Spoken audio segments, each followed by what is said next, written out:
मुग्धा जी मंगलाचरण शुरू कर दीजिए। 12 अंगगिच्छा वियलियमलमूढ दंसणोत्तिलया विविहवर चरण भूषा कस्यं सुयदेवया सुरम् अरहंत भासियत्तम गणहर देवे हि गंतियम सम्मम प्रणमामि भक्ति जुतो सुदनाण महो वही शीर्षान। तीर्थंकर उद्देश्य श्रुताय नमो नमः। रत्नत्रय धारक आचार्य उपाध्याय साधु परमेष्टिभ्यो नमो नमः। शुद्ध स्कंद के परिचय में हमारे यहाँ पर 12 अंगों के सामान्य परिचय प्राप्त करने के बाद में अब हमारा यहाँ पर विषय चल रहा है 14 प्रकीर्णक का। 14 प्रकीर्णक का दूसरा नाम है अंगबाह्य। इन 14 प्रकीर्णकों में पहले प्रकीर्णक का नाम है सामायिक, दूसरे का नाम है चतुर्विंशति स्तवन और तीसरे का नाम है वंदना। स्तवन और वंदना का जो अंतर बताते हुए आचार्य ने बताया कि स्तवन किसे कहते हैं जिसमें 2400 तीर्थंकरों का गुणगान किया जाए, कीर्तन किया जाए, उसे चतुर्विंशति स्तवन कहते हैं। और केवल एक ही भगवान की, एक ही तीर्थंकर की स्तुति करना, पूजा करना, उसको कहते हैं वंदना करते हैं। इसलिए सामायिक पाठ में हम एक तीर्थंकर भगवान महावीर की वंदना पाठ भी है और चतुर्विंशति स्तवन भी है। हम इस चतुर्विंशति स्तवन का सम्यक ज्ञान चंद्रिका के आधार से हम पढ़ रहे थे इसका स्वरूप का। तो पहले ही वृक्ष में बात आ गई कि यहाँ पर समोशरण में मतलब विशेष बात बताई कि 8 प्रातिहार्य होते हैं। और उन 8 प्रातिहार्यों में हमने देखा था 8 प्रातिहार्य के नाम छत्र, चमर, भामंडल और सिंहासन, 4 तो ये हो गए। 2 द पर शुरू होते थे, दिव्य ध्वनि और दुंदभी। और इसके बाद में 2 और बचे, वो कौन थे? अशोक वृक्ष और पुष्प वृष्टि। इन 8 प्रातिहार्यों में पहला प्रातिहार्य का नाम था अशोक वृक्ष, जिसमें ये बताया था कि समोशरण के अंदर श्री मंडप भूमि के बीच में जो 12 सभाओं में जो जीव बैठे हैं उनका जिसको देखकर शोक दूर हो जाए वह वृक्ष है अशोक वृक्ष। देखो, जिसके देखकर मान गलन हो जाए उसका नाम है मानस्तम। जिसको देखकर, और ये देखना कि अशोक वृक्ष और मानस्तम इन दोनों की लंबाई में फार्मूला एक ही है। क्या नंबर 12 वजन 12 गुना वो भी बड़ा होता है और 12 गुना ये भी बड़ा होता है लगभग। लेकिन मानस्तम के बीच के अंदर के मानस्तम के अलग अलग भी हैं जो चैत्य प्रसाद चैत्य वृक्ष के आगे भी सामने होते चारों तरफ। लेकिन अशोक वृक्ष के बारे में 12 गुना बताया गया है। और हमारी बात चल रही थी वहां पर कि समोशरण में जो 12 सभा आई है, श्री मंडप भूमि तो 8वीं भूमि है जहां पर की 12 सभाएं बनी हुई है। और उन 12 सभाओं के नाम को हम याद कर रहे थे, जिनका सबसे सरल तरीका कभी भी नहीं भूले रात को, ये समोशरण बनाने वाले कौन है कि देवलोक है। मतलब खास तौर से सोदर इंद्र की आज्ञा से कुएं रचना करता है।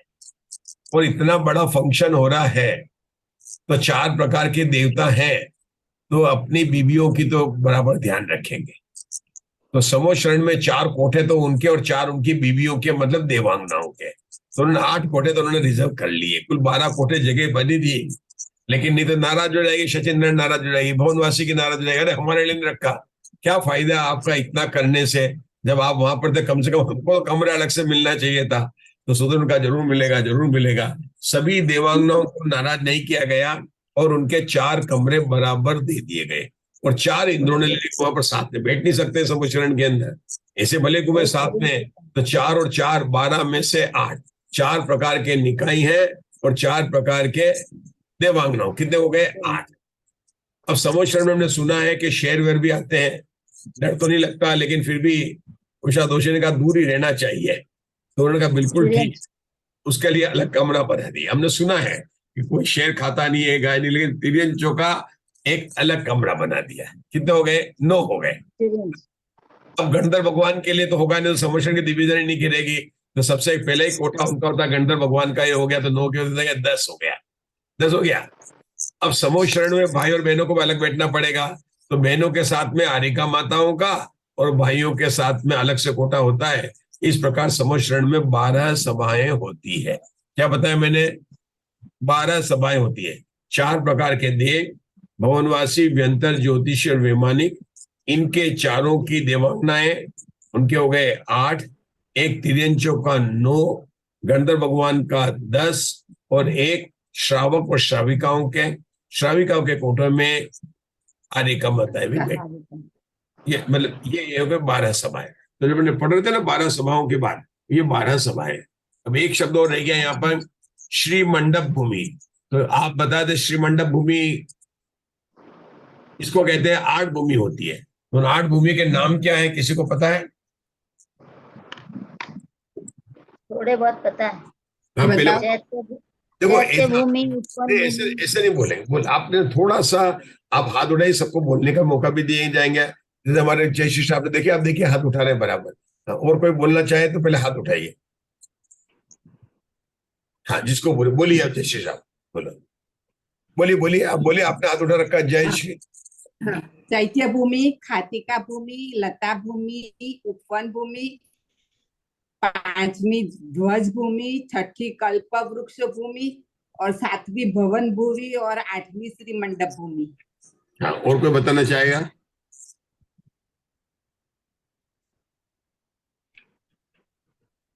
बड़ी प्रसन्नता होती, बहुत सही नाम बताए मैंने। चैत्र प्रसाद, खातिका, लता उपन कह देंगे, ध्वज, कल्प, है ना, और कल्प, उसके बाद में कौन सी, भवन भूमि, और लास्ट में जो है श्री मंडप भूमि है। ठीक है ना। चैत्र प्रसाद, खातिका, लता, वन और उपन एक ही नाम है, वन और उपन भूमि, ध्वज भूमि, ध्वज के बाद में कल्प वृक्ष, कल्प वृक्ष में आते हैं भवन भूमि 7वें नंबर की, और 8वें नंबर की श्री मंडप भूमि है। ये 8 भूमियां होती है जो कि समूह शरण के अंदर बीच में होती है, और 8वीं भूमि का नाम है श्री मंडप भूमि। समूह शरण का वर्णन जिनागम में मतलब बहुत आया है, और वास्तव में इसको मतलब जानना बहुत, हमारे षटकंडागम में भी इसको बहुत विस्तार से वीरसेन आचार्य ने वर्णन किया। याद है ना मुग्धा जी, षटकंडागम में भी वीरसेन आचार्य ने वर्णन किया है, यति वृषभ सेन आचार्य ने वर्णन किया है। कहाँ पर? नवी पुस्तक में आएगा। हाँ, नवी पुस्तक में आएगा, बहुत बढ़िया।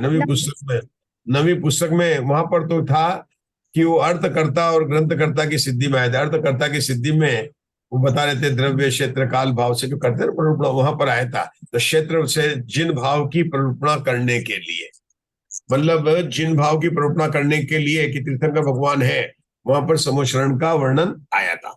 हम भी देखेंगे जब अभी यहाँ पर मुखपहले पर अपने प्रातिहार्य की बात चल रही है, तो हमने अभी जितना यहाँ पर बोला था, यहाँ पर हमने 12 सभाओं के नाम देखे, हमने श्री मंडप अशोक समूह शरण की बात देखी, उनके बाद मंडप भूमि देखी, अशोक वृक्ष का देखा। अब दूसरे प्रातिहार्य का नाम है पुष्प वृष्टि, दूसरी बात का नाम है पुष्प वृष्टि। ये बिल्कुल सही बात है कि ये जो वनस्पति काय के नहीं होते हैं, भगवान के समूह शरण में कल्प वृक्षों, ये देखो कल्प वृक्षों से उत्पन्न होती है ना, कल्प वृक्षों से उत्पन्न रत्न, देखो रत्नमयी पुष्प, बिल्कुल क्लियर लिख दिया। जो आप हमारे कुसुम जी बता रहे थे ना, बिल्कुल यही क्लियर हो गया कि रत्नमयी पुष्प की बात हो गई। देखो अपन भी पुष्प की स्थापना करते पूजा करने में, नहीं करते पूजा करने में, और जब अन्य कोई जब सच्चे से पूजा करते हैं तो उन्हें मना करते हैं। और आप भी पुष्प की पूजा करते बोल तो रहे हो ना, पुष्पम निर्पामति स्वाहा, तो आपको एक दोस्त तो लगेगा बोलने का, अनुमोदना का, और स्थापना भी कर रहे हैं। हमारे मुग्धा जी बोल रहे नहीं लगेगा, क्यों? भाव का कोई महत्व नहीं है। आपने देखा ना, पुष्प आप फूल रखो नहीं रखो, उसको देखो।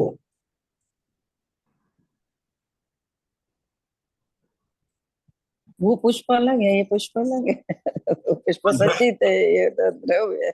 हाँ अलग है, लेकिन आप वो तो आपको मिला नहीं, और आप जिस कुल में पैदा हुए वहां पर मम्मी डैडी जो है सचित द्रव्य से पूजा नहीं करती थी। आपने कौन सी बड़ी बात कर दी? जब से आप पैदा हुए तो आपने देखा कि 13पंथी शुद्ध आमनाय के अंदर सचित पूजा से नहीं पूजा की जाती है। पूजा तो वो क्यों वही है, देवशास्त्र गुरु की पूजा में कोई अंतर नहीं है। उनकी मम्मी डैडी जो है वो पुष्प ले जाती थी और आप ले जाती है। खैर मैं यहाँ पर सचित पुष्प तो करने का विधान है ही नहीं है, अच्छी से पुष्प करने का जो अपनी आमना में वो विधान सही है। और हम जो है ना, ये यहाँ के नहीं, हम तो बोलते देवों से होते हैं ना, कहाँ से लाया नल, यहाँ का पानी नहीं लाते हैं हम तो, क्षीर सागर के क्षीर सागर से जल लेके आते हैं। मतलब हमें वो तो हमें नहीं जा पा रहे वहां पर इसलिए, लेकिन हम बोल तो रहे हैं कि क्षीर सागर के जल से भगवान को स्नान करा रहे हैं, तो हम तो देवताओं के जो पुष्प हैं उन पुष्पों से हम जो कर रहे हैं, मतलब जो है हम ये वृक्षों के वनस्पति काय पुष्पों से नहीं कर रहे हैं। ये बिल्कुल ध्यान देना चाहिए। क्यों वो मणिमय भृंगार, आप देखो पूजा में जो लिखा रहता है सब जगह जो ना अचित देवमयी रत्नमयी, और यहाँ पर कितना लिखा है, यहाँ पर रत्नमयी पुष्पों की वृष्टि होती है। देखो रत्नमयी पुष्पों की वृष्टि, मैंने इसलिए याद कराया था, रत्नमयी पुष्पों की वृष्टि होती है। चलो तीसरा, हाँ ये क्या बता उषा दोषी, पढ़ेंगे जरा, पढ़ो दिव्य ध्वनि। भगवान के दिव्य ध्वनि भगवान के सर्वांग शरीर से एक दिन रात के 8 प्रहर में, पूर्वाह्न, मध्याह्न, अपराह्न, अर्धरात्रि, इन 4 कालों में 6 घड़ी अर्थात लगभग 3 प्रहर 9 घंटे 36 मिनट प्रमाण अक्षर रहित मेघ की गर्जना के समान दिव्य ध्वनि होती है। अभी जो समोशरण की जितनी भी पुस्तकें आई हैं और जो बात की है, यहाँ पर दिव्य ध्वनि 3 बार खिलने का नहीं। आपने अधिकतर जगह सुना होगा शब्द में 3 बार खिलती है और वो 7 घंटे और 12 मिनट की बात आती है, लेकिन यहाँ पर जो बात लिखा, साफ लिखा कि 4 बार गिरती है और 9 घंटा और 36 मिनट। कैसे आए 9 घंटा और 36 मिनट? एक घड़ी होती है 24 मिनट की, अपने तो 24 घंटे की घड़ी होती है। ये याद रखना बहुत सरल होता है, आप लोग भूल जाते हैं, लेकिन मैं कैसे याद रखता हूँ प्रीति जी, ये याद रखना बहुत सरल है। अपन कहते हैं घंटी 48 मिनट की होती है, घड़ी कितनी हुई? अरे घड़ी में तो 24 घंटे की एक घड़ी चलती रहती है हमारी, तो 24 मिनट की एक घड़ी और 48 मिनट का एक प्रहर हो गया। ऐसे 2 प्रहर हुए, 48 मिनट और 4 बार आप करेंगे ऐसे, तो आपको जो बराबर कितना आ जाएगा, 9 घंटा और 36 मिनट जो ये हो गए। तो यहाँ पर अपन ने क्या बात देखी कि सामान्य से हमारे पढ़ने में सुनने में ये आया है कि दिव्य ध्वनि 3 बार गिरती है और कभी कभी 4 बार गिर जाती है, ऐसा भी आया रात। लेकिन इस प्रकार से उल्लेख मिलता है कि मध्य रात्रि में भी दिव्य ध्वनि खिलती है, क्योंकि समोशरण में नींद आती नहीं है, भूख लगती नहीं है, प्यास लगती नहीं है, तो भगवान को कोई तकलीफ नहीं है, क्योंकि सब बैठे रहते, जाता नहीं है। यहाँ पर तो भी समय हो जाएगा तो उषा दोषी कहेंगे समय हो गया है, लॉग आउट कर लो, ये सब बात बताने वाले हैं अभी थोड़ी देर में बोले। लेकिन समोशरण में ये सब बातों की कोई तकलीफ नहीं है, न खाना बनाना है और न कुछ करना है, तो वहां पर 4 बार दिव्य ध्वनि। तो मैंने देखा कितनी बार 4 बार खिलती है, क्या सोच देखा ना यहाँ पर ममता जी, आप देखिए 4 बार दिव्य ध्वनि का बिल्कुल उल्लेख है। और हमारे जो पढ़ा हुआ 7 घंटा 12 मिनट जो आते हैं उसकी जगह 9 घंटा और 36 मिनट लिखा।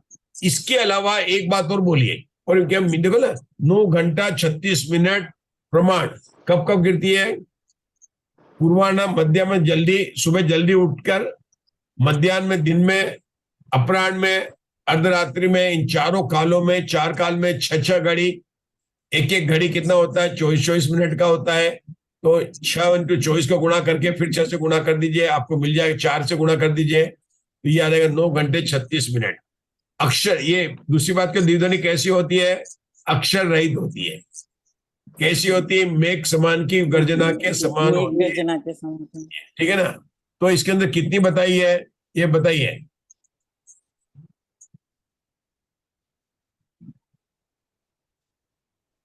हाँ, इस दिव्य ध्वनि के बारे में कितने बोल आए?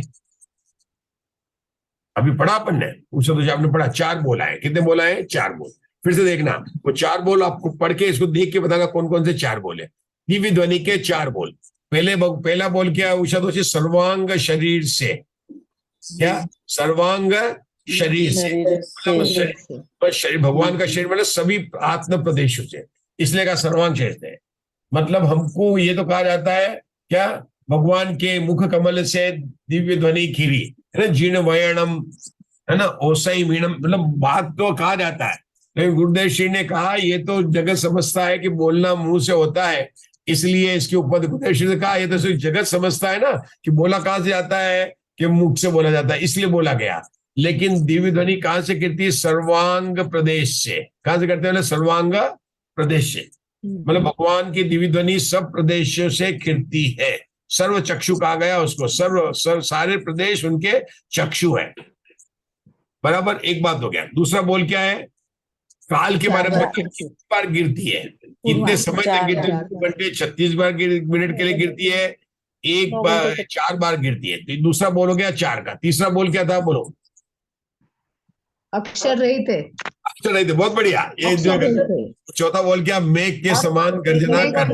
मेघ गर्जना के समान। देखो भगवान की वाणी है, हमको जानना चाहिए बराबर। तो 4 बोल आ गए दिव्य ध्वनि के।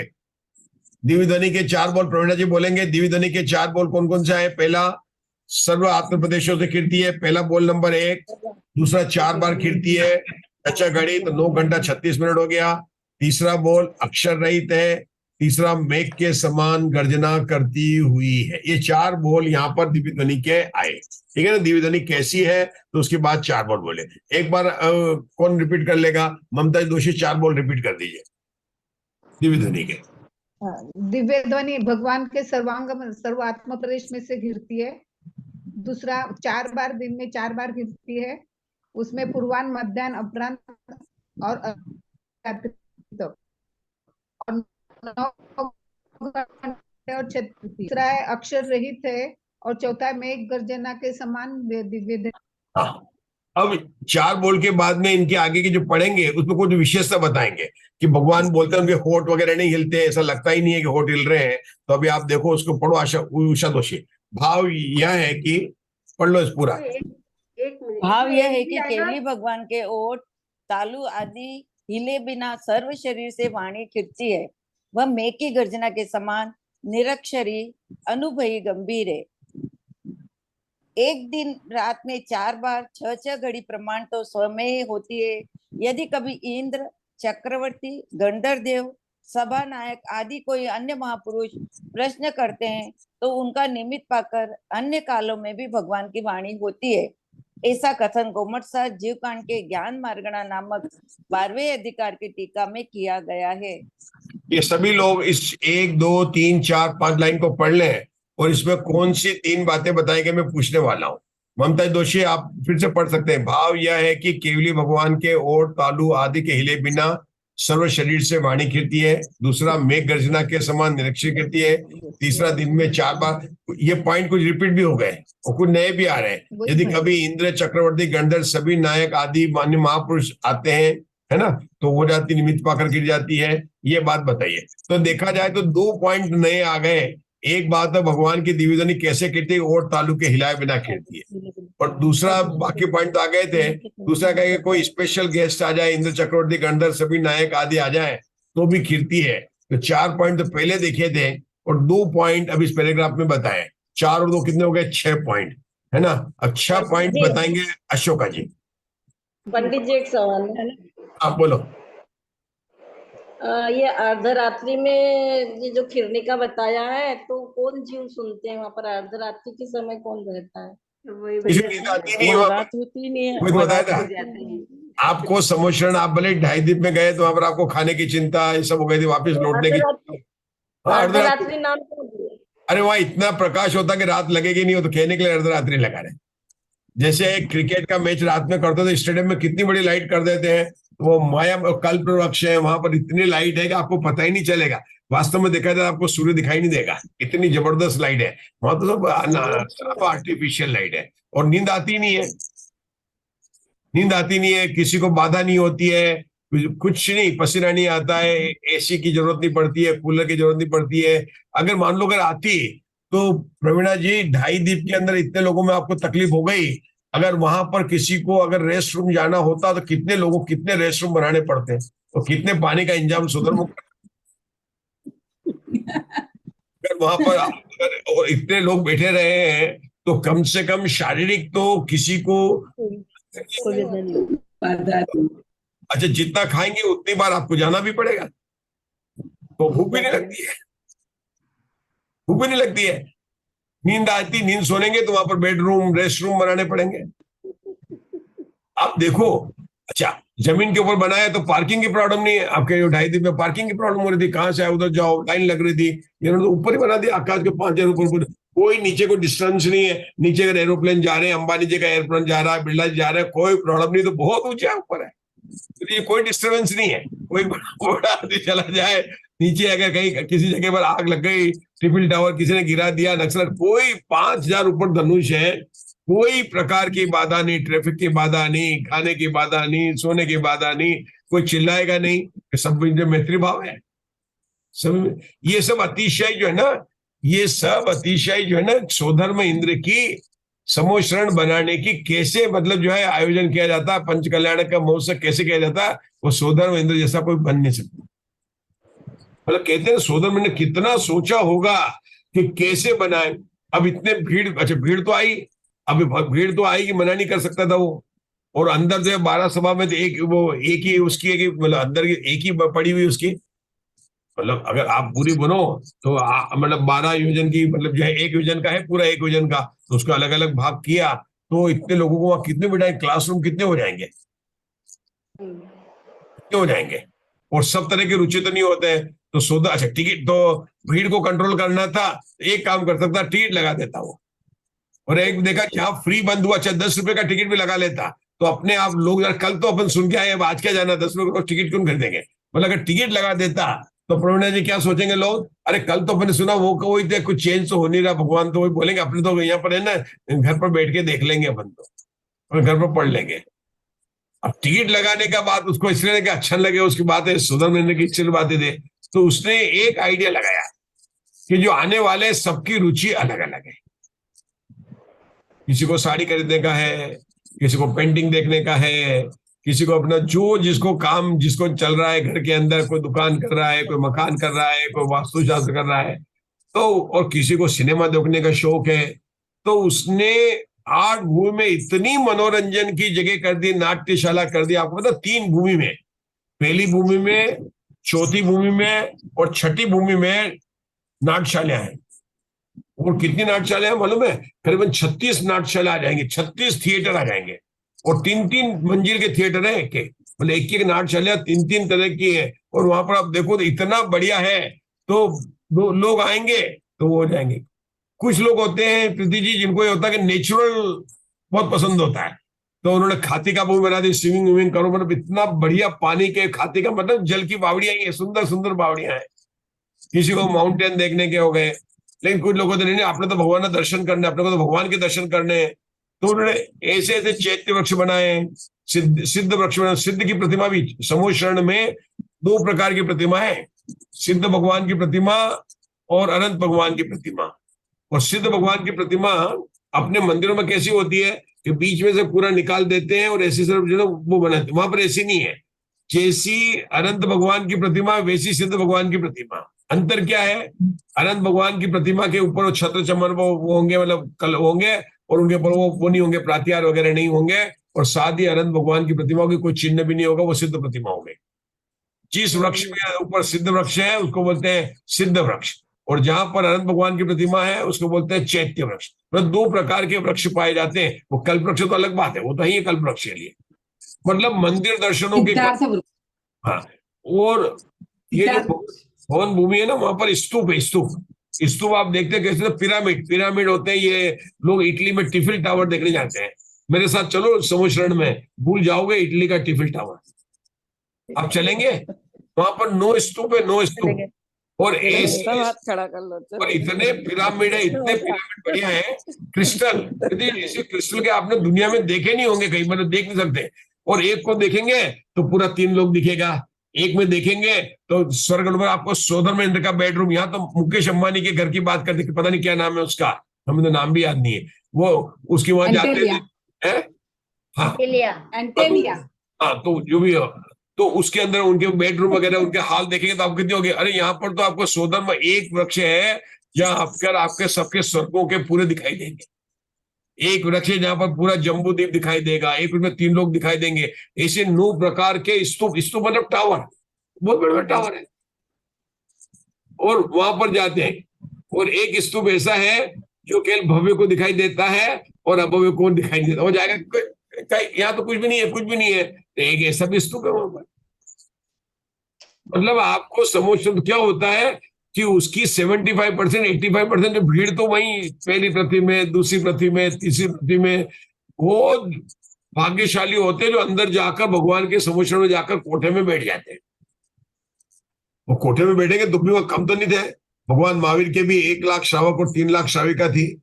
भगवान महावीर के भी 36,000 हारिका माता थी, मतलब इतने सब तो थे, लाखों में थे। तो लाखों में उसको चढ़ाने के लिए वो जो समूह शरण की पहली भूमि से लेकर जो भगवान की जो बीच में गंध कुटी है, भगवान का विराजमान है। भगवान समूह शरण में पृथ्वी से नीचे से देखें तो 6 कोस 1616 धनुष ऊपर विराजमान है। भगवान कहाँ पर विराजमान है उषा जी पता है आपको? भगवान जो विराजमान है तीसरी पीठ पर विराजमान है। गंधकुटी के ऊपर 3 पीठ है, पहली पीठ, दूसरी पीठ, तीसरी पीठ। पहली पीठ पर हम लोग जाकर वहां पर जब जाएंगे ना अपन लोग, तो पहली पीठ पर सब साथ में चढ़ेंगे, वहां जाके प्रदक्षिणा दे सकते हैं, सब वहां पर। दूसरी तीसरी पीठ पर नहीं जा सकते। उसके ऊपर यक्ष देव वगैरह खड़े रहते हैं, धर्मचक्र लेके खड़े हुए लेके लेके। और वो पहली पीठ पर जाते हैं और जाने का रास्ता अगर देखना तो सोनगढ़ में ही समोशरण में मुझे दिखाई दिया। क्या कहा गया मुद्दा? सोनगढ़ में जो समोशरण बना है वहां पर सीढ़ियां बराबर बता रखी है। कहीं पर भी आपको सोनगढ़ में ऊपर भगवान के ऊपर जाने की सीढ़ियां नहीं बनाई गई, लेकिन वहां पर बराबर सीढ़ियां लगी हुई। सोनगढ़ में जो समोशरण है, हम गए थे, हमने देखा, मुझे बड़ा अच्छा लगा। उस समोशरण को देखते ही रह गया। मतलब वहां पर बहुत सारी बातें जो अपन ये धवला पुस्तक नुमा आप बोल रहे हैं ना मुग्धा जी, और जो यहाँ पर लिखा, और वहां पर लिखा है तत्वार सूत्र की जो टीका है, चैन किसकी है? चैन प्रसाद जी की जो टीका है, जो कल्पना बहन जी ने अनुवाद किया उसका, तो उसकी, हाँ, तो उसके अंदर भी जो लिखा है बिल्कुल वैसी की वैसी सीढ़ा है। अच्छा, दूसरी बात क्या है कि समोशरण में चारों दिशा से लोग आ सकते हैं, ईस्ट नॉर्थ वेस्ट आ सकते हैं। और वो इतनी हाईवे है, आप भी देखो, अपने को नाम नहीं लेते, लेकिन जैसे मस्जिद वगैरह होती है ना, बीच कितनी बड़ी बड़ी एकदम एकदम होती है, तो ये अपने इतने योजनों की कि अपन चढ़े साथ में तो 1 लाख लाखों हजारों। अब आप देखो कि शेर भी चढ़ रहा है और साथ में अशोका जी है, इधर उषा दोषी खड़ी है, उधर जो है ये प्रीति जी खड़े हैं, सब खड़े हैं, साथ में खड़े हैं। तो प्रीति जी कहेंगे जरा इधर आ जाओ, कहेंगे कि नहीं कहेंगे? शेर आया, उधर से हाथी आया, उधर से भालू आया, तो प्रीति जी आपको सब पता है, लेकिन आप कहेंगे ना थोड़ा इधर हट जाए, कहेंगे? आशुमन कहेंगे नहीं कहेंगे? आप अपना सोचो, अपना कोई भावना नहीं बदलने वाली है। आप भगवान के पास जा रहे हैं, जो अपन जीव है ना, अपने भाव ऐसे रहेंगे। डर नाम आपको पता, शाम को पढ़ रहे हैं, भय और जुगुप्सा निरंतर बंदी ध्रुवबंदी प्रकृतियां है। ध्रुवबंदी प्रकृति अपने किया था ना, 19 ध्रुवबंदी है, 17 और 2 मुनि कर्म की 19 कहते टोटल ध्रुवबंदी 47 है। लेकिन ये भय जुगुप्सा है ना, तो इतनी बड़ी बना दी कि एक साथ 50 हाथी इतने जोड़ रहे हैं, तो सब के सब चढ़े और चारों रास्तों से आने का उन्होंने बनाया। और हाईवे है पूरे, मतलब वो गेट से जो चारों दिशा में 4 गेट, जैसे इंडिया गेट होता है, आपने देखा होगा। कौन सा आपके, कौन सा दिल्ली गेट कौन सा है? गेट होता है ना, गेट, वहां गेट बड़े बड़े। ऐसे समोशरण में चारों दिशा से उत्पन्न करने के बहुत बड़े बड़े गेट हैं, और उस गेट से लेकर सीधी हाईवे जो है भगवान की गंधपिटी पर जा रही। अब किसी को केवल दर्शन करने जाना होता, देखो कोई प्रवचन सुनेगा, कोई दर्शन करेगा, हर तरह के जीव होते हैं। एक ध्यान रखना प्रीति जी, ये देख, ये मत देखना प्रवीण जी के हर तरह के जीव नहीं होते हैं। कोई केवल दर्शन करेंगे, कोई प्रवचन सुनेगा, तो वो कोठे में से, तो कोठे वाले प्रवचन सुनकर वापस प्रवचन सुनने आ जाएगा, और मन में इच्छा हुई कि अभी भगवान तो भी दे रहे, चलो आके से अपन दर्शन ही कराते हैं। क्या करेंगे, अब हम भूख तो लगनी नहीं है। तो वो कोठों से भगवान के दर्शन करने के सीढ़ी का रास्ता, लिफ्ट अलग है। यहाँ से हाईवे से डायरेक्टली आए, वो चढ़कर ऊपर आ गए, वापिस बाहर निकल कर आके वापिस जहां पर स्विमिंग पूल में जाना, स्विमिंग पूल चले जाए। मतलब इतना बढ़िया सुंदर है कि दुनिया में ऐसा तो है ही नहीं है। आखिर जिसको बनाने वाला सोदर में इंद्र हो। चैत्य प्रसाद, खातिका, लता, है ना, अभी बताया था हमारे, चैत्य प्रसाद, खातिका, लता, वन, उपवन, और श्रीमठ। हाँ, कौन बोल रहा है, क्या बोल रहा है? चैत्य प्रसाद, खातिका, लता, वन, उपवन, कल्प, भवन और श्रीमंडप। और देखो हर एक जगह द्वारपाल वगैरह वो देवताओं के बना रखे, सबकी ड्यूटी लगी रखी है। कोई छड़ी लेके खड़ा है, कोई दूसरी तलवार लेके खड़ा, अलग अलग द्वारपाल वगैरह, सब इतनी सुंदर शोभा है समोशरण की। लेकिन ये ध्यान रखना, भावनाएं भानी है, हमें कहीं भी इधर उधर नहीं देखना है। एक बार सीधे नहीं गए भगवान के पास में, इधर उधर मुड़े तो समझो कि चले गए। तो सुंदर इसने इतना बना रखा सोदर इंद्र ने कि आपने एक बार भी टर्न गलत ले लिया, एक बार प्रवीणा जी आपने गलत ले लिया, तो आप भगवान तक नहीं पहुंचेंगे।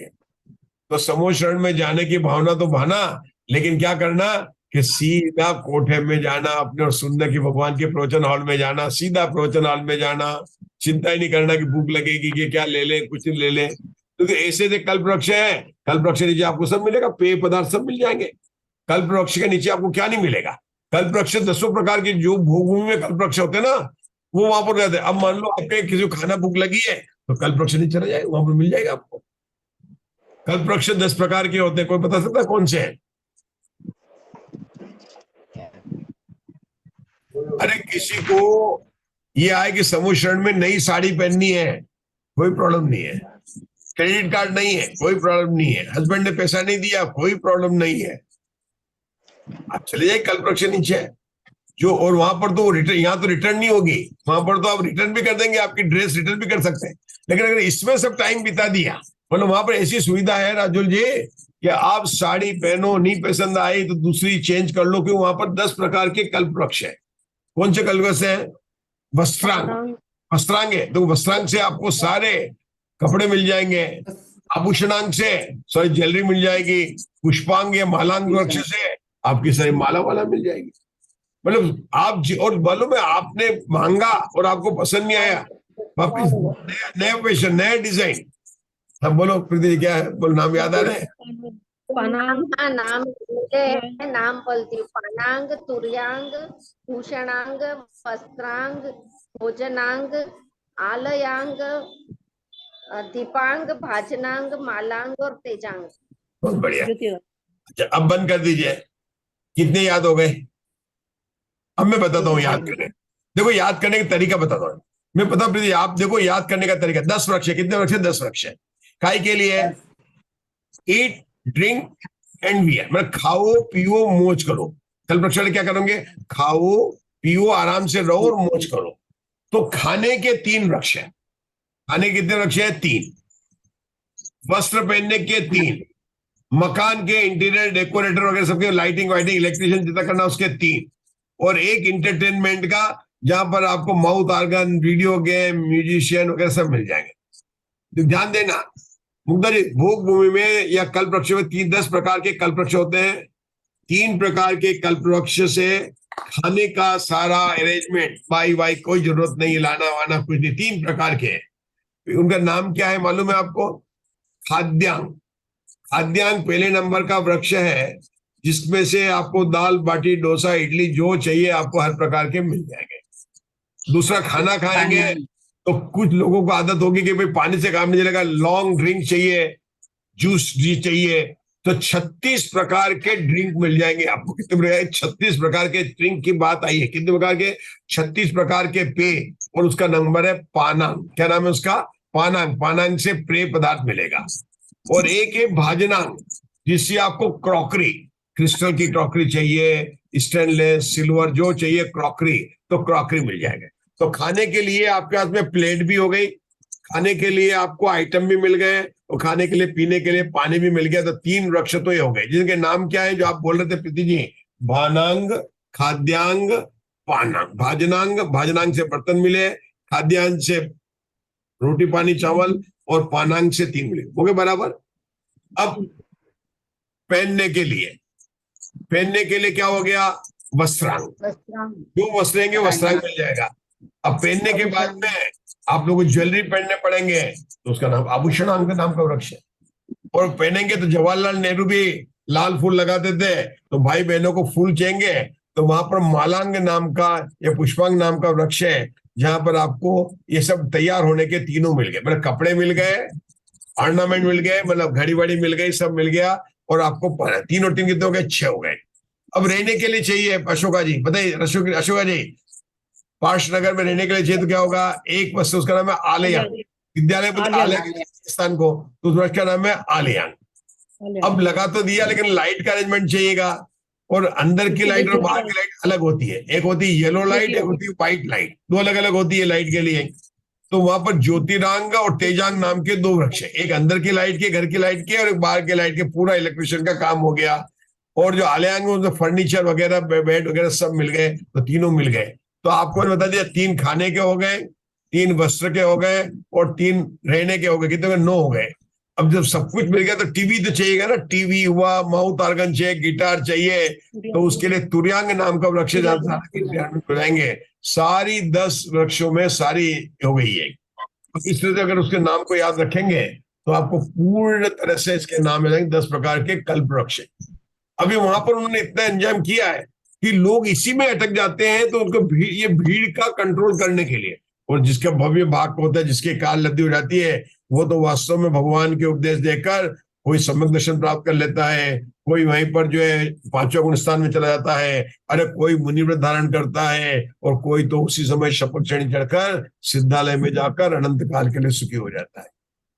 भाई हम भी इस समूह शरण की जो हमने वर्णन कर रहे हैं उसकी तो भावना तो यही भाए कि हम भगवान के पास जाएं तो भगवान के वचन को सुने, और उसकी भी जरूरत नहीं, हमारे पास तो जिन वाणी आज भी उपलब्ध है वही भगवान की वाणी है, वही समूह शरण से आई है।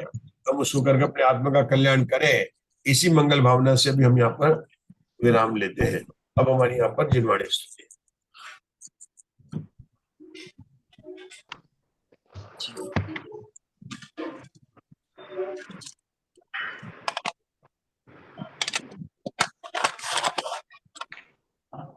जिनवाणी स्तुति कौन करेंगे? मुकेश भाई, जय वाणी के बोलिए। मुकेश भाई हैं, नाम तो है। हाँ बिल्कुल, जिनवाणी स्तुति करनी है आपको। वाणी के ज्ञान से न सूझे लोका लोग, तो वाणी मस्तक दा दे तो हो दो। ये जिनवाणी भारती न तो वो दिन जो तेरा शरणागत न सो पावे सुरु चैन। देव भजो हरिहंत कोन गुरु सेवा निर्गन, दया धर्म पालो ओम नमो हरिहंताणम नमो सिद्धाणम नमो वायुज्ञानम नमो उज्जयनम नमो लोकेश्वराम नमो हरिहंताणम नमो सिद्धाणम नमो वायुज्ञानम नमो उज्जयनम नमो लोकेश्वराम नमो हरिहंताणम नमो सिद्धाणम नमो वायुज्ञानम नमो उज्जयनम नमो लोकेश्वराम नमो हरिहंताणम नमो सिद्धाणम नमो वायुज्ञानम नमो उज्जयनम नमो नमो हरिहंताणम नमो सिद्धाणम नमो वायुज्ञानम नमो उज्जयनम नमो लोकेश्वराम नमो हरिहंताणम नमो सिद्धाणम नमो वायुज्ञानम नमो उज्जयनम नमो लोकेश्वराम नमो हरिहंताणम नमो सिद्धाणम नमो वायुज्ञानम नमो उज्जयनम नमो लोकेश्वराम नमो हरिहंताणम नमो सिद्धाणम नमो वायुज्ञानम नमो उज्जयनम नमो लोकेश्वराम नमो हरिहंताणम नमो सिद्धाणम नमो वायुज्ञानम नमो उज्जयनम नमो लोकेश्वराम। बोलो द्वादशांग जिनवाणी माता की जय जय। जय जिनेन्द्र सभी को। आपको ये समूह शरण का वर्णन कैसा लगा उषा जी? हाँ कस्तूरी बहुत जी। अच्छा लगा। हाँ बहुत बढ़िया। तो ये जानना चाहिए समूह शरण जो है ना, मतलब ये क्या है, मतलब मैंने कहा थोड़ा इसको ले लेते, अभी इसका थोड़ा सा विस्तार हो रहा है, अपन कल करेंगे समूह शरण का। जो भगवान को ये जो ना ये इस तरह से करना, ये अष्टपौड़ में पूरी बहुत गाथा है, मतलब जो यहाँ लिखा ने लाइन में कि कैसे उसकी स्थापना, नाम स्थापना द्रव्य। अब यहाँ पर अनंत भगवान के नाम तो अनंत, वो तो नाम नहीं कि किसी का नाम महावीर रख दिया तो महावीर के गुण नहीं है। यहाँ पर तो अनंत भगवान में अनंत भगवान के नाम भी रखना और वो गुण भी है। ध्यान देखना, अपन जो यहाँ पर नाम स्थापना द्रव्य भाव बोलते ना, कल लेने वाला हूं मैं। अपन नाम में क्या पढ़ा था कि किसी का नाम महावीर रखना, लेकिन उसका महावीर के नाम के गुण नहीं होने चाहिए, ऐसे रख दिया अपन ने, किसी का नाम रख दिया। लेकिन यहाँ पर जो अष्टपौड़ में बताया है, नाम स्थापना द्रव्य भाव से अनंत भगवान की स्थापना करना, तो वो नाम होना चाहिए, उसमें गुण होने चाहिए। तो क्या अंतर हुआ फिर भाव में नाम में, क्या अंतर हुआ, कल इसकी सबकी बातें अपन करेंगे। अभी अपन यहाँ पर विराम लेते हैं। मैं तो सिर्फ पूछना चाहता था कि समूह शरण का वर्णन बहुत अच्छा है, और आप लोगों ने इससे जो ना बहुत अच्छा, तो हमने कहा इसको कर लेंगे, हो सकता है 1-2 दिन तक अपन इसको चलेगा अपना यहाँ पर, और आगे बढ़ेंगे। ठीक है उषा जी, समूह शरण का वर्णन, थोड़ी सी और बातें हैं, बहुत अच्छी बातें हैं।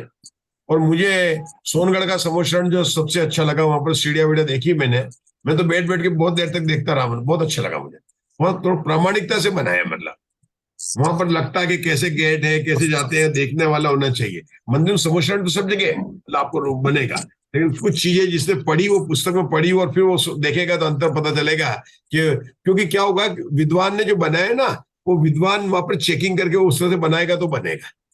अब नहीं तो क्या, आजकल तो यूट्यूब में इतना इन्फॉर्मेशन अवेलेबल, प्रीति जी, है ना, और वो मिक्स इन्फॉर्मेशन हो जाता है यूट्यूब में। भगवान महावीर दोनों के हैं, श्वेतंबरों के भी है, दिगंबरों के भी है, दोनों तरह के उपदेश प्राप्त हो जाते हैं। तो दोनों में जो अंतर होता है वो भी एक तो हमको नहीं होता है, लेकिन सबसे अच्छा हो सकता है उससे भी वो सही जगह सही हो। लेकिन मुझे लगा कि का जो समूह शरण था, अंदर बना था, बहुत अच्छा लगा। सीढ़ी वीढ़ी देख के मजा आ जाता है। मतलब 16 सीढ़ियां हैं समूह शरण में। कितनी होती है? 16 सीढ़ी 16 से 8 पर 16 लिफ्ट है,